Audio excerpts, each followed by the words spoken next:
Yes, so hello everyone and welcome to Next Level Tutor.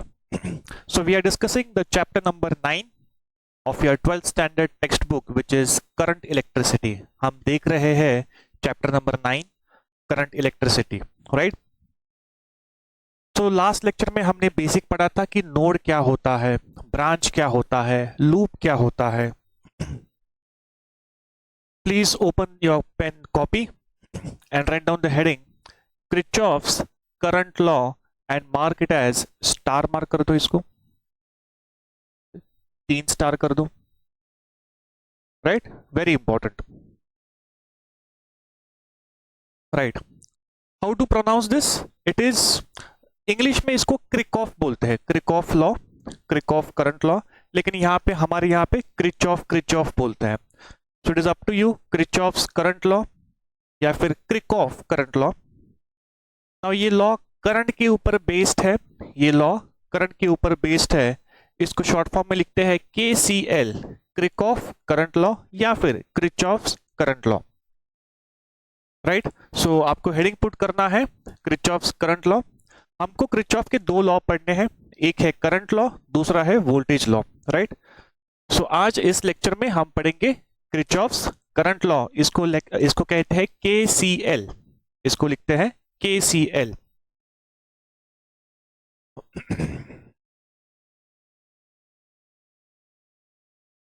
अब ये law आपको तभी पता या फिर ये लॉ आपको तभी समझ में आएगा अगर आपको नोड क्या होता है वो पता अगर होगा तो ये लॉ इजी है. और हमने लास्ट लेक्चर में ही नोड क्या होता है वो देखा था. सो ये लॉ क्या कहता है, फर्स्ट हम वो देखेंगे. It says the algebraic sum of all the incoming current, the algebraic sum of all currents entering and leaving a node must be 0. ठीक है, ये लिख लेना है आपको डेफिनेशन, ये डेफिनेशन लिख लेना है. the algebraic sum of all currents entering or leaving a node must be 0. ठीक है, ये है पॉइंट नंबर 1.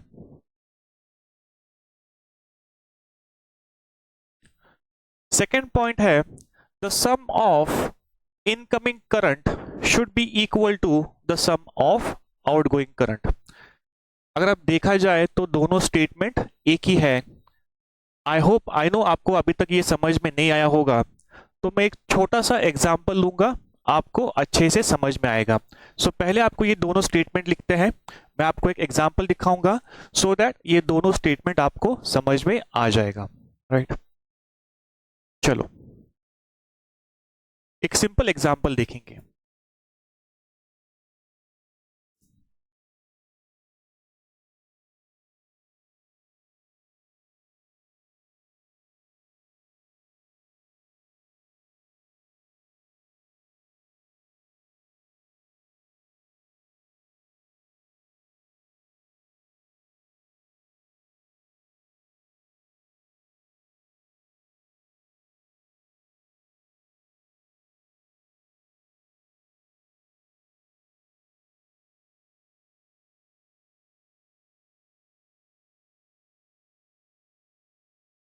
राइट,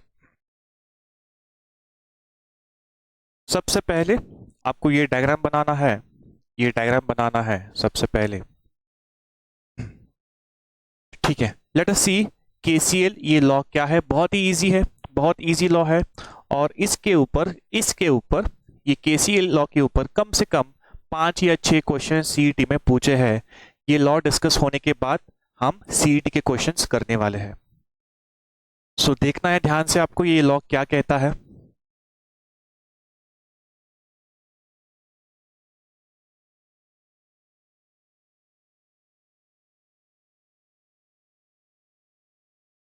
ठीक है, सबसे पहले आपको नोड कहां पे है वो पहचान में आना चाहिए. सो नोड आपको दिखता है, ये नोड है, ये नोड है. राइट। नाउ यहाँ पे देखो, ये एक सर्किट का एक पार्ट है, ये पूरा सर्किट नहीं दिया है हमको, सर्किट का एक पार्ट है। एग्जाम में भी पूरा सर्किट नहीं देंगे, एक सर्किट का पार्ट देंगे। नाउ हमको पता है ये एक ब्रांच है, ये एक ब्रांच है, ये तीसरा ब्रांच है और ये चौथा ब्रांच है। सो आपको दिखता भी है इसमें 4 ब्रांचेस है, राइट। यहाँ पे कौन सा फिजिकल एलिमेंट है, इलेक्ट्रिकल एलिमेंट है, that will not matter, right, वो बाद में देखेंगे। नाउ किरचॉफ क्या कहता है कि करंट जो होते हैं पूरे सर्किट में, एक नोड के ऊपर जो करंट होते हैं, the sum of all the current to a node is 0। उसका मीनिंग क्या है? नाउ ये जो ब्रांच है, ये जो ब्रांच है,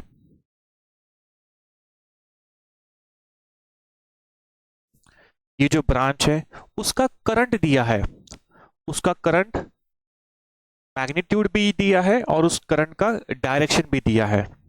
अगर देखो तो I1 क्या है? करंट है। I1 का डायरेक्शन भी दिया है, एरो दिया है, ऐसा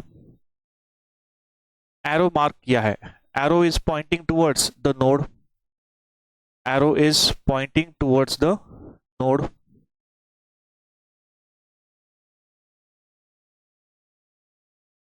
सो I1 का करंट कहां पे है?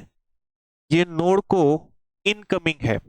नाउ यहां पे ध्यान देना है, मैं कहता हूं I1 current, current I1, I2, I3, I4 4 current है, current is denoted by I, current is denoted by I.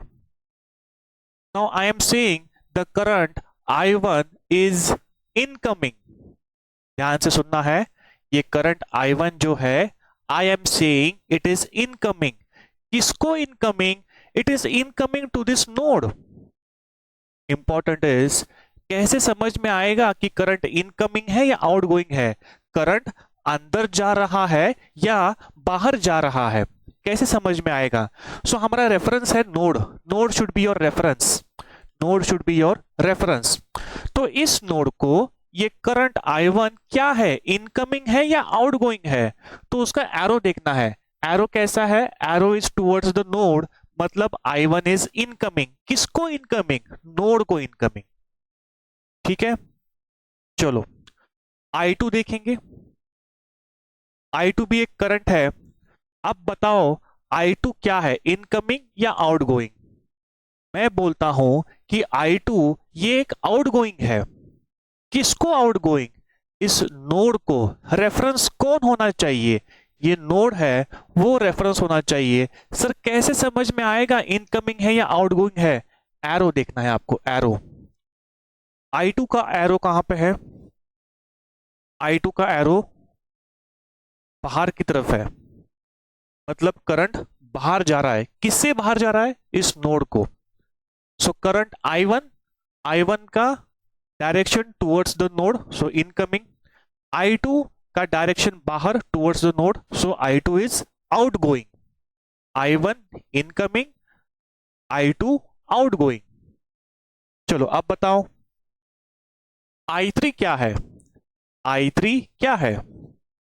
Now I am saying your current I3 is outgoing. किससे? कौन है रेफरेंस? इस नोड को अगर मैं रेफरेंस पकड़ूंगा तो इसका एरो बाहर की तरफ है, इसका एरो बाहर की तरफ है, मतलब करंट यहां से बाहर जाएगा, मतलब I3 इज आउटगोइंग। यहां पे मैं लिखता हूं आउटगोइंग। आउटगोइंग किसको आउटगोइंग? Outgoing to node.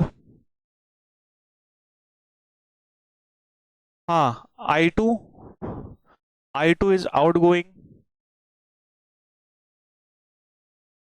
किसको आउटगोइंग है? Outgoing to node. I1 क्या है? I1 is incoming. किसको incoming? Incoming to node. I1 incoming, I2 outgoing, I3 outgoing. Incoming outgoing आपको वही देखना है बस, बाकी इस एग्जाम्पल में कुछ नहीं देखना। अगेन मैं बताता हूं किसको इनकमिंग, किसको आउटगोइंग। तो इस नोड को, आपका रेफरेंस क्या है? ये नोड है, राइट। इस नोड को I1 करंट है, वो इनकमिंग है, करंट नोड की तरफ आ रहा है, I2 नोड से करंट बाहर जा रहा है, so I2 is outgoing. I3 node से करंट बाहर जा रहा है, so I3 is outgoing. Let us check I4। I4 yes, आपको दिखेगा I4 इज इनकमिंग। किसको इनकमिंग? ये नोड को। सो करंट नोड की तरफ जा रहा है, so I4 is incoming to node. बस आपका पहला काम हो गया। इसमें सिर्फ दो ही आपको चीजें देखनी है। पहली चीज, इनकमिंग कौन सा है, आउटगोइंग कौन सा है। पहली चीज, ऐसे क्वेश्चन आएंगे तो इनकमिंग कौन सा है, आउटगोइंग कौन सा है, यही आपको देखना है। आई होप आपको ये इनकमिंग आउटगोइंग फंडा समझ में आया होगा। Now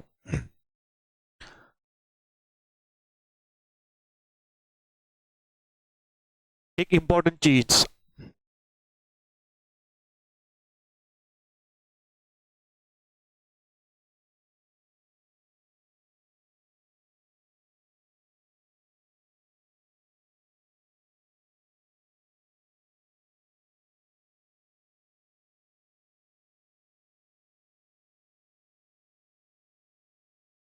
right.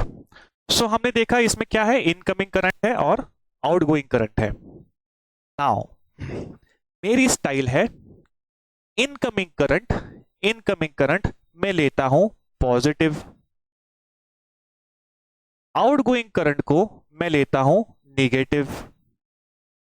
ध्यान से सुनना है, बहुत ध्यान से सुनना है।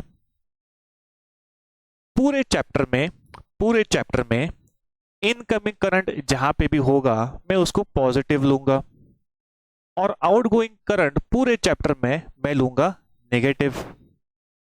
सर हमको इनकमिंग नेगेटिव लेना है, आपकी चॉइस है, आप इनकमिंग नेगेटिव ले सकते हो। सर हमको आउटगोइंग करंट पॉजिटिव लेना है, सर पॉजिटिव लो, आपकी मर्जी है। आप इनकमिंग को पॉजिटिव लो या नेगेटिव लो, ये आपकी मर्जी है, राइट। लेकिन जो आप लोगे वो पूरे चैप्टर में आपको फॉलो करना है, right. So it is better ये सब भूल जाओ आप, और आप भी इनकमिंग करंट को पॉजिटिव ले लो, आउटगोइंग करंट को नेगेटिव ले लो। स्टार मार्क करता है, और इस चैप्टर में, पूरे चैप्टर में आपको ये ध्यान रखना है कि incoming current positive, outgoing current negative. Now again, incoming किसको, इनकमिंग उस नोड को, उस नोड को। आउटगोइंग किसको, आउटगोइंग उस नोड को। अगर कोई आउटगोइंग करंट होगा तो हम नेगेटिव लेंगे। चलो, सो पहला, इस ऐसे क्वेश्चंस में सिर्फ दो ही होते हैं काम। एक तो आपको इनकमिंग या आउटगोइंग देखना है, और लास्ट इज आपको पॉजिटिव या नेगेटिव लिखना है। नाउ लेट अस सी।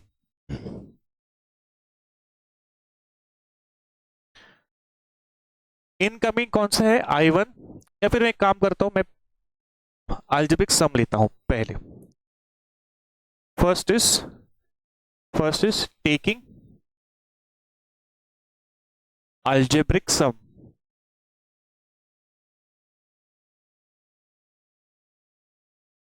यस, हमारे पास चार करंट थे, राइट। एक था I1, ध्यान देना है, ध्यान देना है सबको। दूसरा था I2, तीसरा था I3, चौथा था I4। सबको ध्यान देना है, सबको ध्यान देना है। चलो, I1, I2, I3, I4, चार करंट थे। इनकमिंग कौन से थे?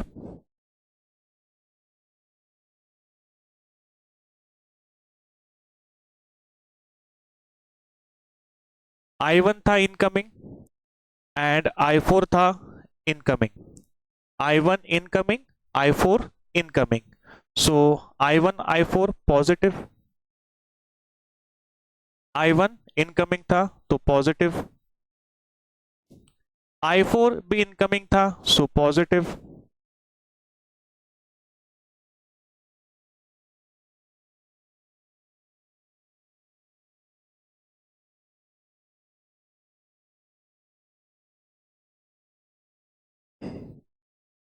राइट।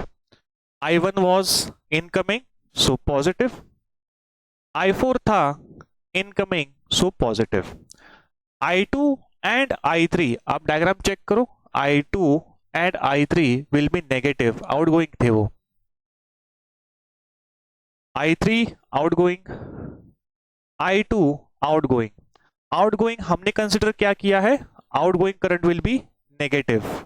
हमने इनकमिंग को पॉजिटिव रखा है और आउटगोइंग को नेगेटिव रखा है, राइट?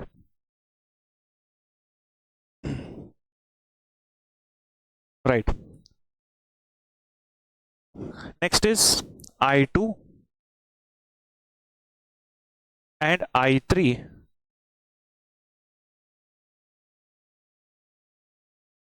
हाँ,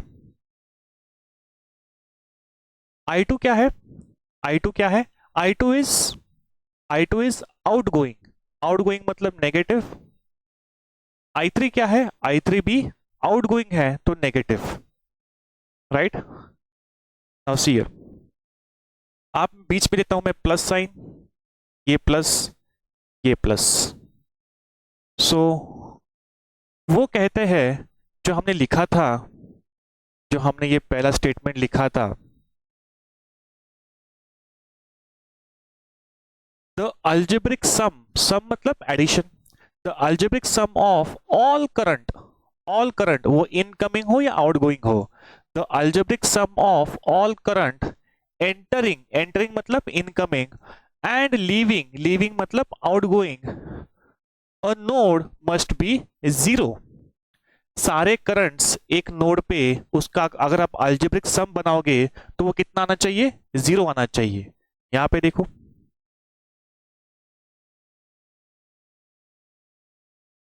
यस, हमने क्या किया है, हमने अलजेब्रिक सम ही लिया है. सर कहां पे, यहां पे देखो, सारा प्लस किया है. हाँ, I2 आउटगोइंग है तो नेगेटिव, I3 आउटगोइंग है तो नेगेटिव. इस पूरे sum, the sum of all the currents, क्या ये सारे करंट है, हाँ, I1 I2 I3 और I4 सारे करंट है. So the sum of all the current entering मतलब पॉजिटिव या लीविंग मतलब negative to a node must be equal to how much, zero. अगर आपको लिखना है तो आप ऐसे भी लिख सकते हो. यहां पे देखो, ध्यान देना है, ये कैसे होगा, I1 प्लस है, प्लस I1 तो plus I1, plus minus minus I2, plus minus minus I3, plus I4. सो ये क्या है, the sum of all the currents entering or leaving a node is equals to zero. सो जो पहला definition लिखा था हमने KCL का, सो ये उसका मीनिंग है. Sum of all the current, ये पूरा सम किया है, all the current, all the current मतलब करंट एंटरिंग अ नोड या फिर leaving a node is equal to zero. I hope आपको समझ में आया है, राइट? नाउ सी हियर, मैं क्या करता हूं, सारे जो पॉजिटिव है वो एक साइड पे रखता हूं. सो ये I1 पॉजिटिव है, I4 पॉजिटिव है, और सारे नेगेटिव जो है, मतलब I2 नेगेटिव है, I3 नेगेटिव है, सारे नेगेटिव में राइट हैंड साइड पे लेके जाता हूं तो क्या होगा, सो क्या होगा, लेफ्ट हैंड साइड पे I1 plus I4 is equal to I minus I2, right hand side जाएगा प्लस I2 बनेगा, minus I3 right hand side पे जाएगा सो प्लस I3 बनेगा.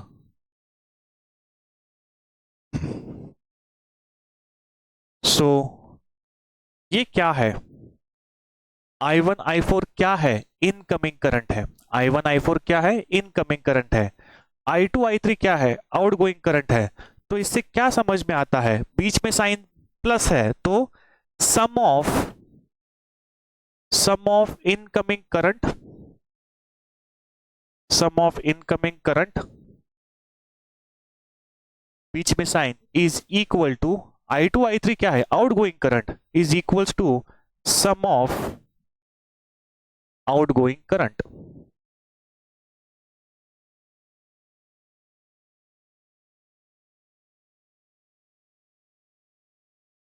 यस। सो यही है आपका K C L, Kirchhoff current law. क्या कहता है? The sum of all the incoming and outgoing currents to a node is equal to zero. ये देखो, ये सारा इनकमिंग है, आउटगोइंग है, इसका वैल्यू जीरो होता है। या फिर हम इसको ऐसे भी लिखते हैं, सम ऑफ ऑल इनकमिंग करंट एक साइड पे सारे इनकमिंग, दूसरी साइड पे सारे आउटगोइंग।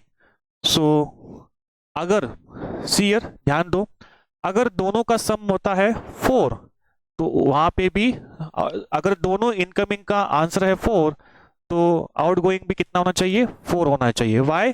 बिकॉज जितना इनकमिंग करंट है उतना ही आउटगोइंग करंट होगा, राइट? चलो, सो आई होप आपने ये पूरा लिखा है, आपको किरचॉफ करंट लॉ समझ में आया होगा। एक सिंपल क्वेश्चन करेंगे, आपको और अच्छे से समझ में आएगा। ऐसे मतलब ये जो है ना केसीएल के क्वेश्चंस, एक अगर अच्छी प्रैक्टिस हो जाए तो आपको ये क्वेश्चंस विद इन 10 सेकेंड्स में समझ में आएगा, विद इन 10 सेकेंड्स, राइट? सो देखेंगे एक क्वेश्चन।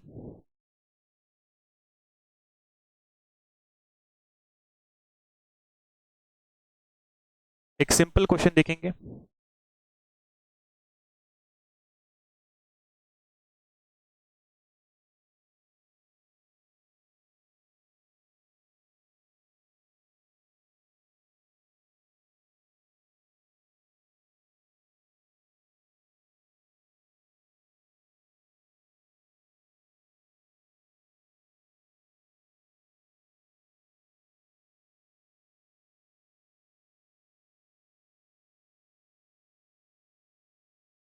चलो, क्वेश्चंस आपके सीईटी में कुछ इस प्रकार आते हैं। ऐसा कुछ तो आपको सर्किट देंगे। अब इसमें पूछा है find the value of I3, find I3, find the value of I3।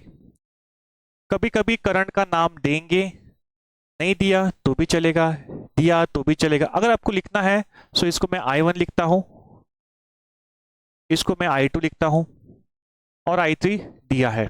Yes. Now I1 current, ध्यान से देखना है, I1 करंट इनकमिंग है या आउटगोइंग है? किसको इनकमिंग, किसको आउटगोइंग? नोड को। नोड कहां पे है? तो नोड यहां पे है, तो नोड यहां पे है। इस नोड को I1 क्या है? इनकमिंग है। I1 क्या है?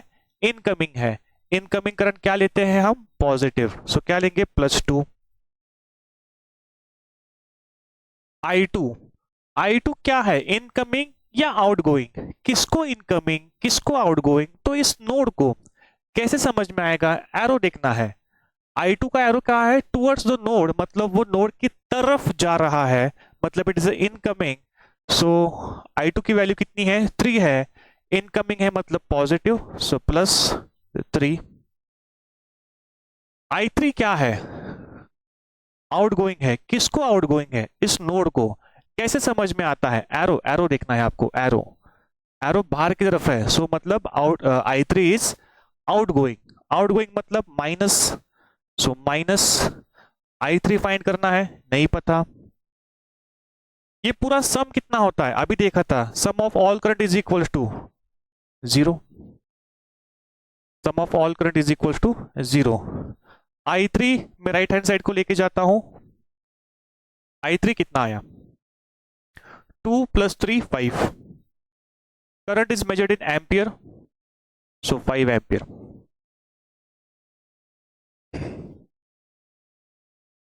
राइट।